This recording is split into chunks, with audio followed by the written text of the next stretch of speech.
Hello and welcome to this online press conference. Bonjour et bienvenue à cette conférence en ligne qui va vous donner une idée sur le sommet, le 9e sommet Afrique. Je suis basé à Nairobi, Kenya, et c'est moi qui vais modérer cette séance pendant les 60 minutes à venir. Alors, quelques éléments. Alors, c'est un événement qui se déroule en anglais, mais vous avez la possibilité d'écouter la traduction simultanée en arabe, en français, en cliquant sur le globe en bas. Nous avons aussi une session questions-réponses. Si vous avez des réponses, n'hésitez pas à les poser, mais veuillez les garder jusqu'à ce que tous les orateurs aient pris la parole. Alors, je voudrais que vous vous identifiez, votre nom et le support que vous représentez. Et ces questions-là seront répondues, bien sûr, par l'orateur à qui vous l'avez posé. Alors, je vais vous donner un aperçu sur la raison pourquoi nous sommes là. Alors, c'est vrai que les villes en Afrique, très importantes, mais un fait très important, c'est que l'Afrique ne cesse de croître. Alors, les statistiques show que l'urbanisation va arriver à 1,2 billion d'ici 2050. Alors, quelle est cette réalité? Cette réalité de l'Afrique, c'est que les gens vont commencer à déménager aux villes qui ont moins de 500 000, c'est-à-dire moins d'1 million. Et 2 sur 3 régions urbaines vont être le cœur des villes marquantes. Et c'est la raison pour laquelle vous êtes là avec nous. J'espère que cette séance va donner plus d'informations sur le sommet qui aura lieu au mois de mai. Alors, je voudrais d'abord vous parler des orateurs et bien sûr de la ville qui va abriter cet événement qui est ici.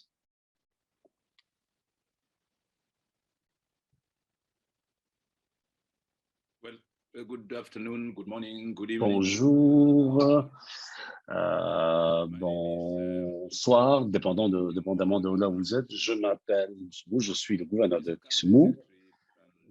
Monsieur le secrétaire général, monsieur le ministre, est-ce qu'on peut voir d'abord visionner la vidéo? Ah, pardon, je ne savais pas par quoi commencer, mais on va essayer de commencer.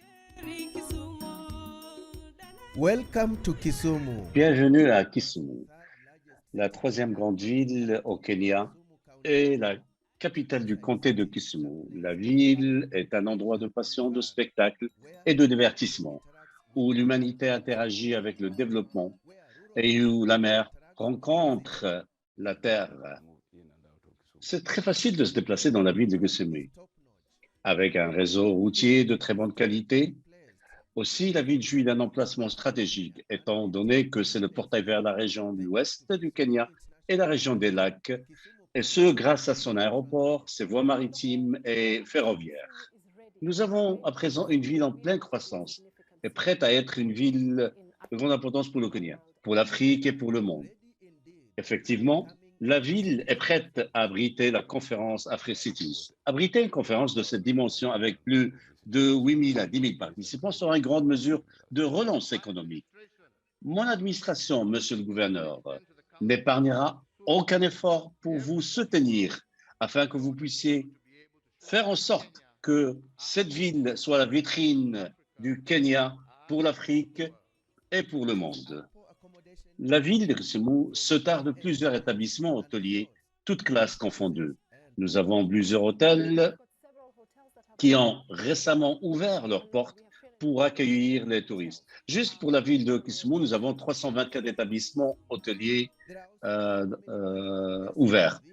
Aussi, la région possède de très beaux sites à visiter, que ce soit autour de la ville ou en dehors de la région.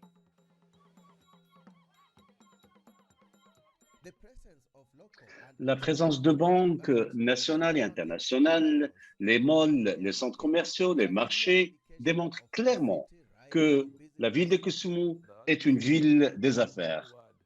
et que les affaires peuvent très, très bien marcher. Le mot Kisumu signifie déjà faire du commerce ou du business ou emprunter de l'argent. Nous avons aussi des hôpitaux qui ont vu leurs services améliorés sous la tutelle du ministère de la Santé et de l'Hygiène. Kisumu sera une ville portuaire très animée, ce qui signifie qu'il y a de grandes opportunités d'affaires à saisir. En termes de divertissement, la ville a une grande équipe de foot dans sa ligue nationale, sans pour autant oublier le hockey, le volleyball, le golf, le basket, pour ne citer que cela. La ville a aussi de très grandes universités. Vous avez par exemple l'université de Nairobi, de Maseno, Kenyatta, Mount Kenya, Uzima, Jomo Kenyatta avec sa grande école d'agriculture et bien sûr l'école nationale polytechnique de Kisumu.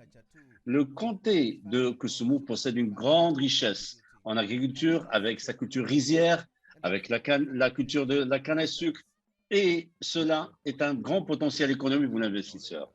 Beaucoup de gens s'intéressent à investir dans notre comté, que ce soit dans le domaine de l'agriculture, l'industrie, le foncier ou le tourisme.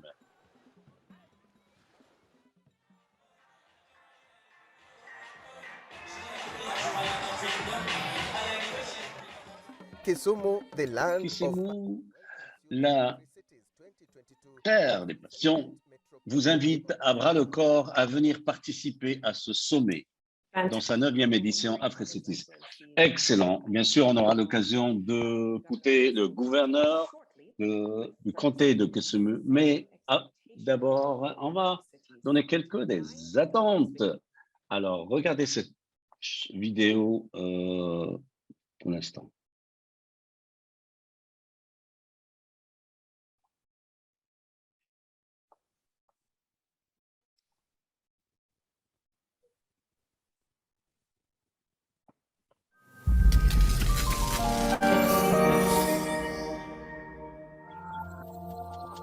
Under the high patronage of the Sous le president, haut patronage du président de la République du Kenya, la ville de Kisumu abritera du 17 au 22 mai la 9e édition du sommet des villes africaines. Le sommet verra l'assistance de quelques milliers de personnes, incluant quelques 200 responsables et élus locaux, sous le thème du rôle des villes africaines dans la mise en œuvre de l'agenda 2030 des Nations Unies et l'agenda de l'Union africaine 2063. Lors des 5 jours que durera ce sommet, les participants ainsi que les politiciens auront l'occasion de débattre des sujets aussi bien thématiques que politiques. L'assistance aura l'occasion d'assister à des formations certifiées ou accréditées, comme préparer des projets ou préparer des projets à présenter lors du sommet de l'investissement AfriCities. Louer un stand, tenir des réunions avec des investisseurs et bien négocier des contrats durant le salon. N'hésitez pas à vous inscrire pour prendre part à cet événement international du 17 au 21 mai en souscrivant au site web www.africity.org. Très bien, voilà, vous avez une idée sur, parce que c'est la première fois que ce sommet va parler de villes intermédiaires, parce que nous avons quelque chose comme 1500 villes de ce genre. Alors, je vais donner la parole à notre premier orateur, monsieur le professeur Anyanyang, professeur du comté de Kisumu. Monsieur Eugene Malher, vous avez la parole, monsieur le gouverneur. Merci, Victoria. Cher ami, monsieur Mamonou, monsieur le secrétaire, le ministre, monsieur le secrétaire général Jean-Pierre Lambassi, chers membres des États membres de bienvenue, bonjour. Je vais vous parler un peu de la ville de Kisumu. En 1901, la rivière Kenya-Ogonda avait démarré un projet, notamment pour la ville de Lubumbashi, avec un petit marché connu à l'époque sous le nom de Kisuma, où les gens échangeaient les produits. C'était l'ère ou l'époque où les Britanniques colonisaient le pays. Alors, ils ont déjà commencé par la construction des trains. Alors, le secteur ferroviaire avait commencé avec 900 km, ce qui va donner lieu à beaucoup d'échanges et de commerce. Et les gens ont commencé à échanger les marchandises pendant des années, ce qui a donné lieu à un centre potentiel tel que l'agriculture, la pêche, ainsi de suite. Alors, l'histoire de ce centre va changer une fois pour toutes lorsque Madame Preston, l'épouse du chef ingénieur qui a démarré la voie ferroviaire, avait signalé la fin de l'industrie ferroviaire et de commencer le port. Et c'est là où la ville de Kusumu a vu le jour. En 1903, après que ce port a été nommé Kusumu, est devenu un centre de commerce très important, avec des installations militaires jusqu'à 1940. Alors, bien sûr, l'infrastructure ferroviaire était très importante. Alors, ce qui a donné lieu à des caravanes qui venaient de Mombasa, de l'Ouganda jusqu'à chez. Alors, Kisumu a une histoire très importante dans la mesure où elle a le premier aéroport qui a été utilisé par les Britanniques comme un lien de transport entre le vieil continent et le Kenya. Bien sûr, ça a été utilisé aussi bien pour la marchandise que pour les passagers. Nous avons remarqué aussi que cette ville a vu une diversité très importante, notamment avec une population aussi bien indienne que britannique et africaine, qui ont établi des relations très importantes. Et beaucoup d'entre eux ont décidé de rester au pays, même après l'indépendance, pour devenir des citoyens kenyans.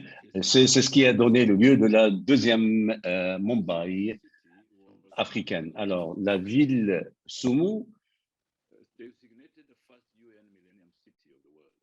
a été nommée comme étant la première ville millénaire au part du monde. Alors, aujourd'hui, nous sommes en train de parler des villes intermédiaires, c'est-à-dire des villes qui ont moins d'1 million et qui va abriter pour la première fois le sommet AfriCities. Et du 17 mai au 22, c'est-à-dire dans quelques semaines, et c'est un temps très critique pour nous, notamment pour la situation que connaît le monde aujourd'hui. Alors, le phénomène d'urbanisation est un défi pour nous, ainsi qu'un moyen de saisir ces nouvelles opportunités. Alors, la place des villes intermédiaires peut jouer un rôle très important. Et il ne faut pas oublier le fait que 90% de l'Afrique est urbanisée, aussi bien en Afrique qu'en Asie.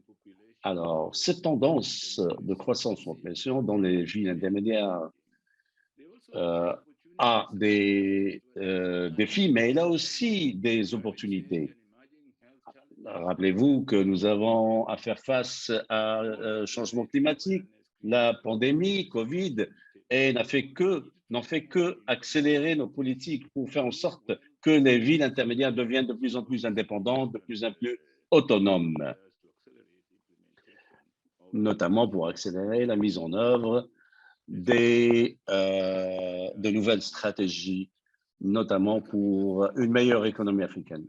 Alors, le sommet AfriCities va être de grande importance parce que c'est la première fois qu'il tiendra lieu dans une ville intermédiaire. Lorsqu'on a commencé à discuter cette conférence, ou l'idée de cette conférence, on parlait des mouvements des personnes et des marchandises, bien sûr. Alors, le thème de ce sommet, notamment le rôle des villes intermédiaires dans l'implémentation de l'agenda 2030 des Nations Unies et l'agenda de l'Union africaine 2063. Ça, c'est quelque chose de très important pour les gouverneurs locaux ainsi que le gouvernement central. D'abord, en termes d'alimentation, en termes d'assurance d'alimentation, dans la mesure où les autorités locales vont parler de la manière comment ceci peut donner un élan à leur ville et pour travailler en étroite collaboration pour réaliser la vision de l'Union africaine 2063. Kisumu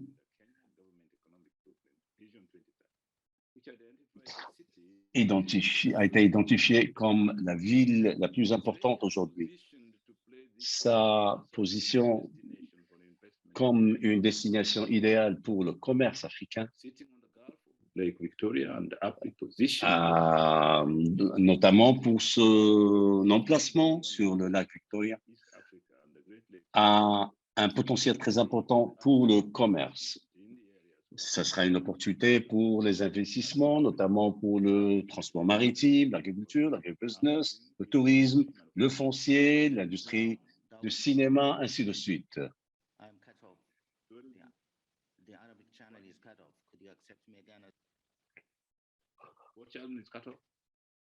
Arabic. Apparently, Arabic is cut off. I don't know what.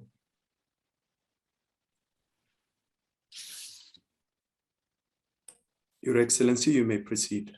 Votre Excellence, vous pouvez continuer. Alors, son emplacement sur le bord du golfe Victoria donne à cette ville l'importance d'être un centre commercial.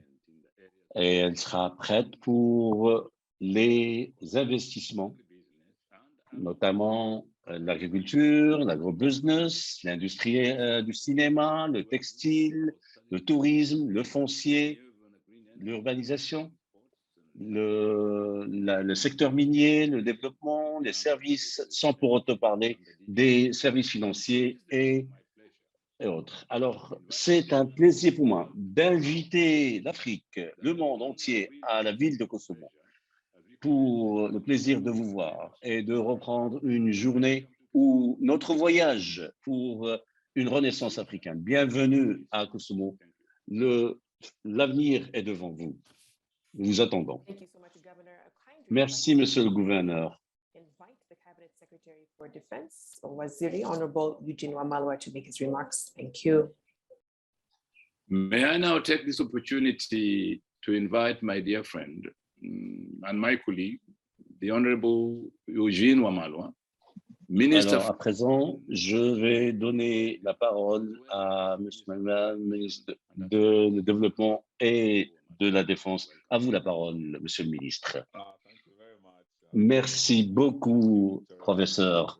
Merci, Victoria, pour votre modération de cette séance. Bienvenue, chers collègues. Je voudrais saisir cette opportunité pour m'avoir donné cette occasion de vous parler, pour partager avec vous les sujets de la 9e édition de AfriCities qui aura lieu à Kisumu, Kenya, du 17 au 21 du mois prochain. Et nous attendons avec impatience votre présence parmi nous. Je sais que c'est quelque chose qui a pris beaucoup de temps avant que ça ne voie le jour, mais je voudrais remercier tous mes collègues pour avoir fait tous les efforts possibles pour que cette réunion voie le jour chez nous. Alors, dû au Covid-19, nous n'avons pas été en mesure de la tenir au moment où ça a été prévu auparavant, mais aujourd'hui, nous sommes prêts, et je peux vous dire aujourd'hui que nous sommes prêts à vous recevoir. Kisumu vous attend, le Kenya vous attend, et nous sommes honorés en qualité de pays d'avoir la deuxième opportunité de recevoir et abriter AfriCity. Nous avons eu l'occasion de l'abriter en 2006. Et cette année-là, c'était dans notre capitale, Nairobi. Mais je crois que c'est la première fois qu'un événement de cette ampleur voit le jour en dehors de notre capitale. Et nous attendons avec impatience et enthousiasme de répondre à vos attentes, répondre aux attentes de tous ceux qui vont être là pour voir comment les villes intermédiaires sont en train de se développer en Afrique. Et nous sentons que, notamment, la responsabilité qui nous incombe, nous, décideurs, nous, politiciens et élus locaux, pour faire en sorte qu'on réponde aux attentes de nos concitoyens.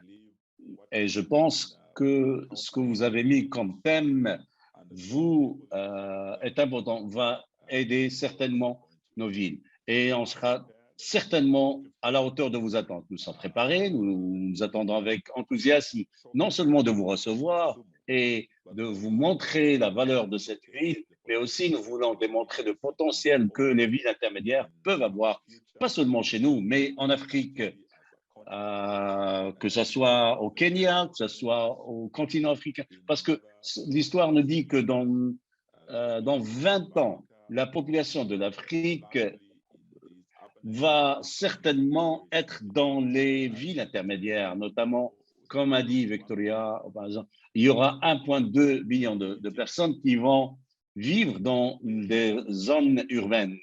Et ça ne sera pas dans les grandes villes, mais ça sera dans les villes intermédiaires. Et aujourd'hui, comme elle a dit, il y a 1500 villes intermédiaires en Afrique. Nous avons des villes smart, intelligentes, qui peuvent faire face à la pandémie pour faire face au Covid. Et c'est là où nous allons. Mais en tant que pays, ça nous donne l'opportunité de partager avec vous les expériences et apprendre de chez vous aussi.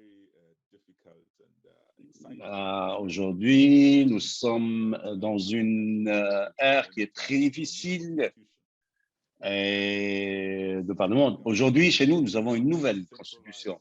Nous sommes passés d'un système centralisé à un système décentralisé du gouvernement. Nous avons un système de gouvernement. Ceci a vu le jour en 10 ans. Nous avons 47 comtés et Kisumu est un des comtés qui a son propre gouvernement et qui représente pour nous des success stories. Nous allons vous montrer quelles sont nos ressources, aussi bien à l'échelle nationale qu'à l'échelle sous-nationale ou gouvernementale, centrale, fédérale et locale. Nous décidons nos priorités en fonction de nos besoins, les besoins des villes, des personnes.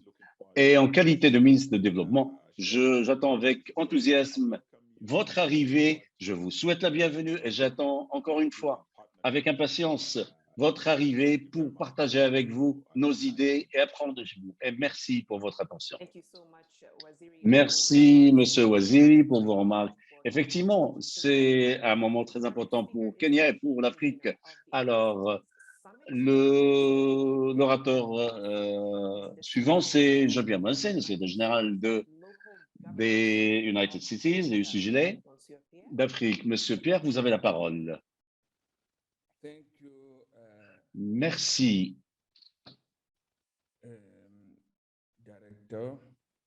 Monsieur le directeur, merci Madame la modératrice. Je suis ravi que cette conférence de presse ait lieu pour le lancement de la conférence AfriCities à Kisumu. Rappelez-vous, c'est lors de la 8e édition du sommet AfriCities, 8e de son genre, qui a été tenu à Marrakech, Maroc, que au mois de novembre 2018, les communautés des gouvernements locaux et sous-nationaux avaient décidé que le sommet prochain sera tenu dans la ville de Kisumu et qui va être habité par le comté de Kisumu. Mais bien sûr, avec l'aide du Conseil de gouverneurs du Kenya et du gouvernement du Kenya.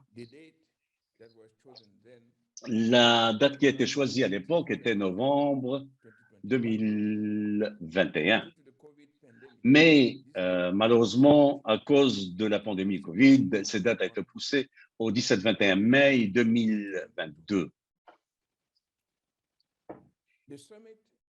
Le sommet tient lieu pendant une crise sanitaire, mais aussi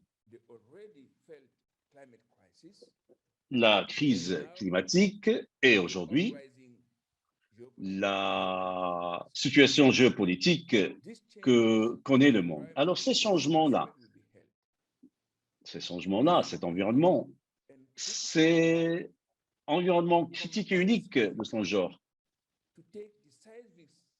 Pousse l'Afrique à prendre les étapes indépendantes pour définir sa prendre décision de développement. À vrai dire, nous faisons face avec à des tendances contradictoires. En 2015, après l'adoption de l'agenda 2030, notamment l'agenda des Nations Unies et la conclusion de l'accord de Paris, pour que nous tous fassions face au changement climatique. Nous avons pensé que le monde allait démarrer une ère de solidarité, de coopération dans un environnement qui est caractérisé avec le triomphe d'une économie globalisée. Alors, on s'est rendu compte lors de la pandémie du Covid-19 que nous étions devant une crise sanitaire très, très sérieuse qui a démontré l'égoïsme des pays et qui a démontré comment est la faiblesse des pays africains qui sont dépendants des autres continents, des autres pays, notamment pour répondre à des besoins de base, ce que nous avons appris lors de cette pandémie Covid-19 sont les leçons suivantes. D'abord, l'Afrique doit devenir autonome, indépendante, notamment pour répondre aux besoins de ses concitoyens. Deuxième leçon, nous devons travailler sur la crise climatique et trouver des solutions qui vont répondre à la réalité africaine. Troisième leçon, nous avons des soucis politiques, notamment pour travailler sur la priorité de l'unité africaine, telle que confirmée par l'agenda 2063. La quatrième leçon, il incombe à l'Afrique de repenser son développement afin de faire en sorte que ce développement soit basé sur des réalités. Nous pensons que repenser, revisiter notre stratégie doit se baser sur l'intégration et la protection des territoires locaux. Je pense que si vraiment il y a une stratégie à prendre, c'est celle des villes intermédiaires. Alors, le sommet de Kisumu est une date importante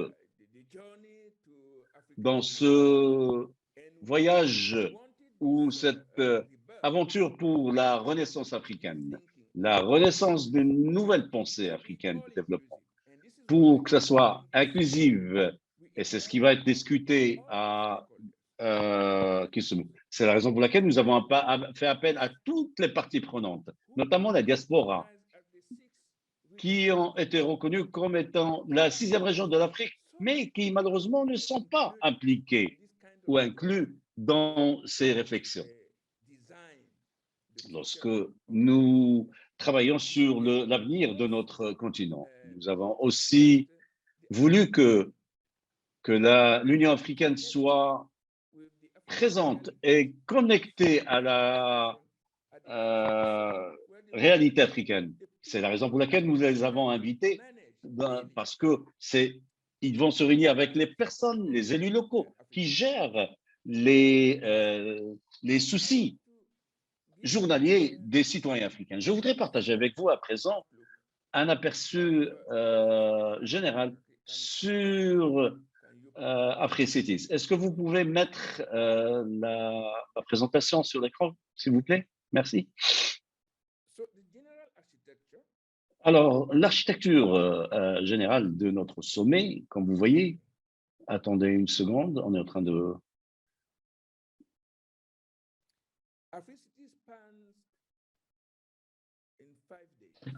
Alors, nous allons travailler sur une durée de 5 jours, du 17 au 21. Ça sera mardi, on va commencer un mardi 17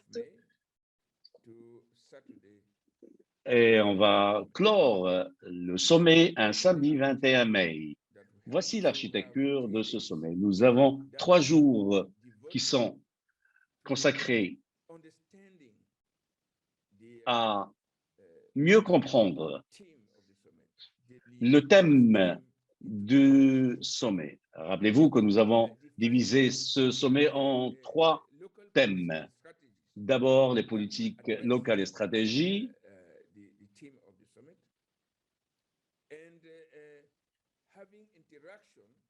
Avec une interaction avec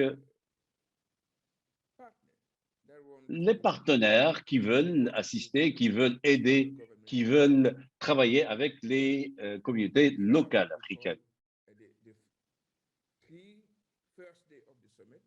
Voilà, ça, c'est les 3 jours clés du sommet. Et lors de ces 3 jours, nous avons l'obligation d'émettre ou de sortir avec des recommandations aux gouvernements nationaux, aux gouvernements locaux et bien sûr aux partenaires de développement. Ça, c'est un must. On va aussi sortir avec des recommandations pour l'Union africaine,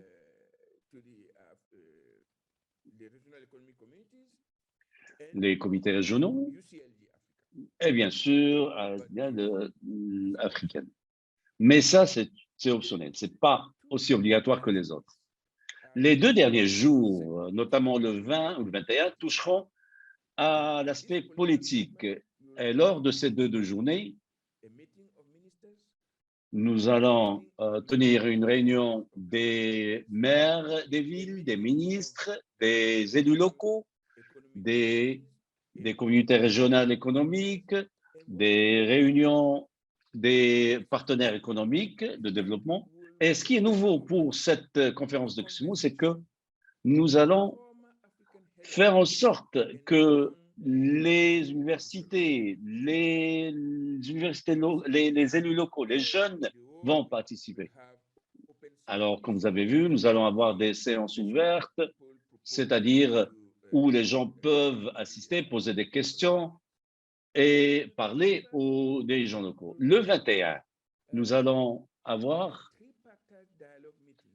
un dialogue tripartite entre les ministres, les maires des villes et les partenaires de développement. Alors ça sera en marge de la conférence. Alors, lors de ces conférences, nous avons des journées spécifiques qui vont traiter de sujets spécifiques aussi. Est-ce qu'on peut avoir la deuxième diapositive? Alors, ces jours-là, nous avons le 17, par exemple, qui traitera de climat. Et c'est là où les gouvernements locaux vont parler de leurs priorités.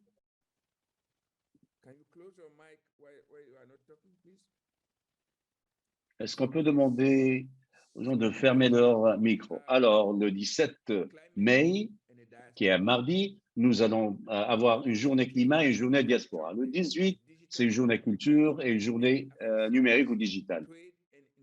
et bien sûr un forum sur l'investissement et le commerce des Africities. Alors, le 19, ça sera la journée des femmes, la journée des jeunes et le développement urbain. Et comme je vous ai dit, les 2 dernières journées, notamment le 20 et le 21 mai, qui sont vendredi et samedi, c'est les thèmes de nature politique. Alors, outre les conférences, nous allons avoir une foire, ou c'est ce que nous appelons la foire, ou un salon. Et nous sommes très contents de dire que pratiquement tous les stands ont été déjà distribués. Nous allons avoir le plaisir d'avoir des sociétés privées. Alors, et là, on va organiser des réunions B2B, des ateliers de travail pour faire en sorte que les gens aient une idée sur les nouvelles méthodes d'adresser les mandats des gouvernements locaux, notamment les villes intermédiaires, pour les villes intermédiaires. Alors, je réitère l'invitation de venir avec nous à Kisumu et démarrer un nouveau voyage ensemble, un voyage qui annoncera la renaissance de l'Afrique. Merci Jean-Pierre pour vos remarques et c'est très important ce que vous avez dit. Je suis en train de regarder quelques commentaires de la presse du Ouganda, du Kenya, du Nigeria, du Burkina Faso, du Ghana, du Sénégal, du Sud du Soudan. Merci. Et comme j'ai dit auparavant, nous allons prendre quelques questions de nos orateurs. Je vois Aizat Ibrahim Youssef qui voudrait poser une question. Alors, vous pouvez aller au chat et vous pouvez poser la question. Envoyez vos questions aux questions-réponses. Alors, la densité et l'infrastructure dans les zones urbanisées sont des opportunités pour les villes. Alors, quelle est la vision de Africities pour les répercussions globales de Covid et ses répercussions? Et nous avons une autre question de Aram. Je crois que c'est Jean-Pierre qui va répondre à cette question, ainsi que Monsieur le gouverneur. Mais on va commencer par Monsieur Jean-Pierre, si vous permettez. D'abord, il est important que nous acceptions que l'Afrique est un continent qui est urbanisé. Rappelez-vous, on disait arrêter l'urbanisation ou l'immigration rurale. Ce que nous pouvons faire, c'est travailler sur un système qui va donner lieu à un développement durable, aussi bien dans l'urbain que dans le rural.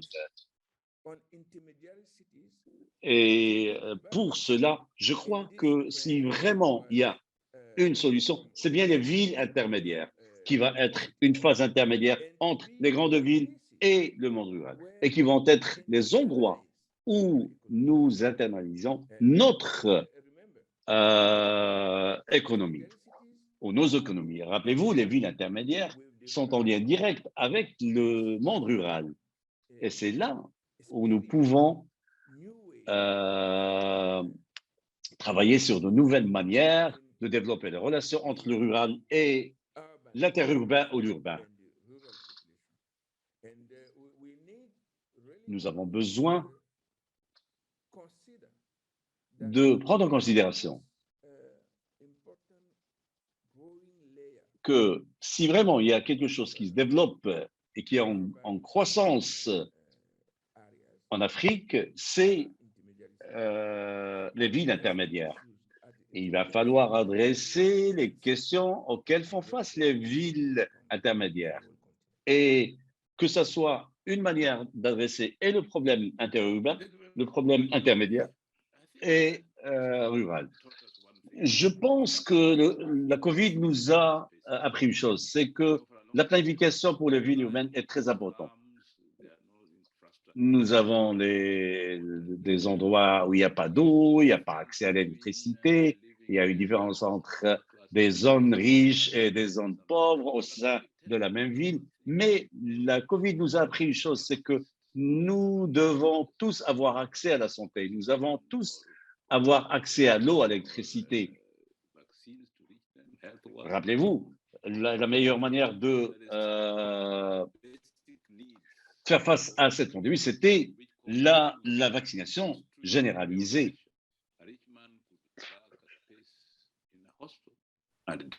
Toute personne, lors de la pandémie, pouvait mourir, riche ou pauvre.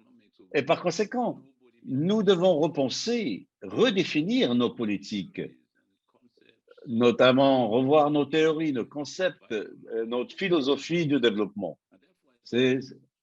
Et par conséquent, je crois, à partir d'aujourd'hui et avec ce développement des villes intermédiaires, nous devons penser à comment développer l'infrastructure, l'accès aux éléments de base, la nourriture, la santé, l'éducation, ainsi de suite.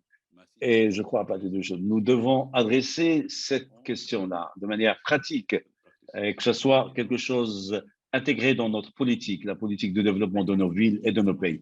Merci, Monsieur le Gouverneur. Une autre question nous provient pour Monsieur le Gouverneur, et il vous demande comment est-ce que la ville de Kisumu ou le comté de Kisumu, comment est-ce qu'il travaille pour limiter l'exode rural vers la ville de Nairobi. Alors, comme a dit Jean-Pierre, on ne peut pas arrêter l'exode rural. Ce n'est pas possible. On a essayé, mais ça n'a pas marché. Parce que les gens arrivent, ils ne trouvent pas du travail, et quand ils arrivent, ils ne trouvent pas de travail, ils commencent à devenir des gens qui habitent comme nomades dans nos rues, dans les rues. Alors que sommes-nous comme une ville intermédiaire? Ce que nous avons fait, vraiment, c'est travailler sur ce phénomène-là. C'est d'abord la planification physique de la ville. Nous savons qui fait quoi et nous savons qu'est-ce qui ne marche pas dans notre système. Et par conséquent, nous avons développé un plan pour corriger nos erreurs du passé. Ce qui veut dire que notre budget, nous sommes en train de trouver des financements, que ce soit local ou international, pour faire en sorte qu'il y ait des marchés locaux dans les villes, pour qu'il n'y ait pas cette croissance spontanée qui a donné lieu à une urbanisation sauvage dans nos grandes villes. C'est-à-dire, on doit savoir exactement où nous mettons chaque dollar dans le développement de notre ville. Une dernière question. Nous avons temps pour deux questions. C'est une question pour M. Mbassi, secrétaire général. Alors, c'est une référence à votre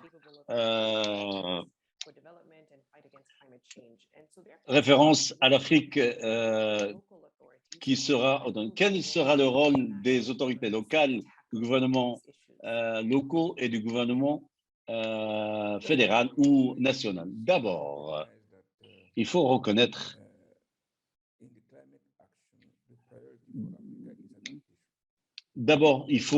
pour ce qui est de la question du climat, il faut qu'on travaille sur s'adapter à ce nouveau phénomène de la crise économique. Rappelez-vous, on en avait parlé à Durban.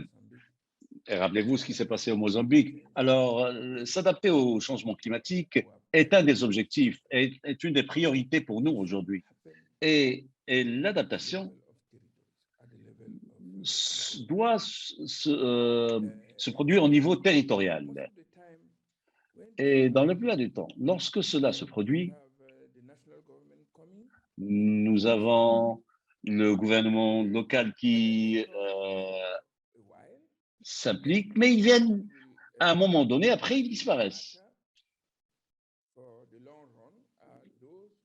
Et ceux qui traitent le sujet à long terme, c'est les locaux. Alors, nous voulons une coopération entre les locaux et les nationaux, notamment, je parle des gouvernements, de sorte à ce que nous adressions les questions ensemble, la main dans la main, qu'on travaille sur les mêmes questions. Et des deux, rappelez-vous, les autorités publiques en deux façades, la façade locale et la façade nationale. Et ils ne doivent pas être en contradiction ou opposés. Ils doivent travailler en complémentarité plutôt. Ils doivent travailler la main dans la main, tout le temps. Si le gouvernement local devait échouer, eh bien, le gouvernement national échoue aussi, parce que les citoyens ne différencient pas entre ce que c'est une décision locale et une décision nationale. C'est la raison pour laquelle, au sein du UCG, nous sommes en train de appeler pour une gouvernance de complémentarité qui va développer une confiance entre les deux parties pour le bien-être de nos concitoyens. Alors, une dernière question de Feng Goudi. C'est une question pour monsieur le gouverneur. À la lumière du fait que nous allons atteindre 7 milliards d'habitants et la plupart d'entre eux sont des jeunes, quelles sont les opportunités d'emploi que l'Afrique va proposer pour que nous puissions arrêter ou faire face au crime? Alors, c'est une question. Alors, c'est une question pour monsieur le gouverneur Young. Et bien sûr, ça touche à la question des jeunes. Alors, Victoria, d'abord, il va falloir travailler sur l'emploi. D'abord, nous avons l'industrie, nous avons l'agriculture. Comme vous savez, il y a pas mal de secteurs d'économie aujourd'hui avec cette ère technologique qui attire les jeunes, notamment dans le domaine d'éthique, des technologies d'information. Je crois que les TIC sont un élément aujourd'hui très important et très promoteur pour les jeunes, contrairement à l'agriculture ou l'industrie. Et ils doivent l'utiliser, certainement, ça doit être une opportunité pour eux et pour le pays respectif. Il y a des incubateurs, il y a beaucoup d'innovations dans ce sens. Les blue chips,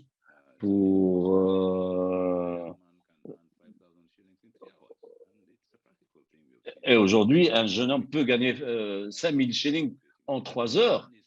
Et par conséquent, c'est la nouvelle tendance.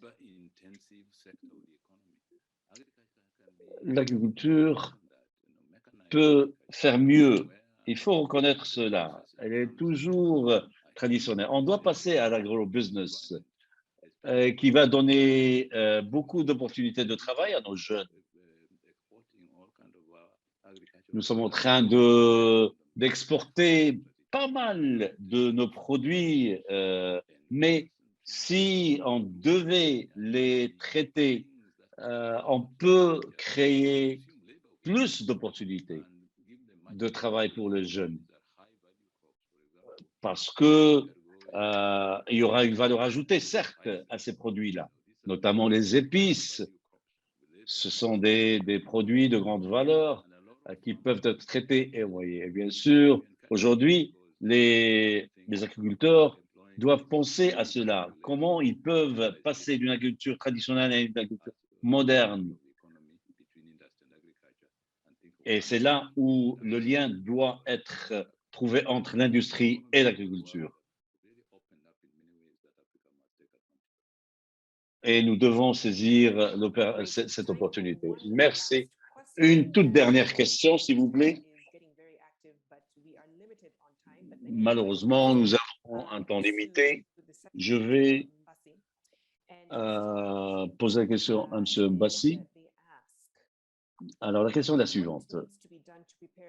Que doit être fait pour que les villes intermédiaires puissent accommoder les 1,2 million de population urbaine? Est-ce qu'on est en train déjà de penser à des villes déjà existantes ou nous sommes en train de penser à créer de nouvelles villes intermédiaires? Quelle est la stratégie? Je pense que c'est une question fort intéressante dans la mesure où l'OCDE s'est engagé par le biais d'une étude qui a été menée par ce que nous appelons Africa Policy Studies. Et cette étude nous dit que les villes intermédiaires, plusieurs villes intermédiaires qui vont voir le lieu dans les 20 années à venir n'existent pas encore. Et nous allons aussi voir le changement que va subir quelques petites villes ou villages. C'est-à-dire, de quoi avons-nous besoin? Nous avons besoin de planifier. Parce que si nous ne planifions pas, on va échouer, certes. Alors, il est très important que les échecs que nous avons vécus doivent être repensés. Si on analyse notre économie, nos économies, on doit être sérieux pour développer des villes intermédiaires fiables, parce que c'est eux qui vont travailler sur l'économie locale, parce que les villes, nos capitales, sont en relation avec le monde externe, alors que les villes intermédiaires, le plus elles sont indépendantes, le plus nos villes vont cohabiter entre elles. Nos capitales, par contre, seront le portail ou le gateway avec le monde extérieur.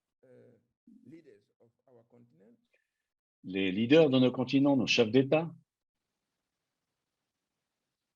nous avons perdu la voix de l'orateur. Lors d'une conférence, avait parlé du rôle des villes et territoires dans la transformation structurelle de nos continents. Et nous savons pertinemment que l'Afrique va devenir de plus en plus urbaine d'ici 2030. Alors, il est critique que ce que nous allons développer lors de Kisumu soit appliqué à toutes les villes africaines, notamment intermédiaires. Merci, secrétaire général, pour vos idées éclairantes. Malheureusement, nous avons une contrainte de temps, nous ne pouvons pas répondre à toutes les questions, mais merci à tous les journalistes, merci à monsieur le gouverneur, monsieur le ministre, merci monsieur le secrétaire général, monsieur le directeur de développement et de la défense, ainsi que les... j'espère que ça a été intéressant, que ça a été une opportunité de vous donner une idée sur le sommet Afri-Cities qui verra le jour du 17 au 21 à Kisumu, Kenya. J'espère qu'on aura le plaisir de vous voir. Merci pour votre temps et au revoir.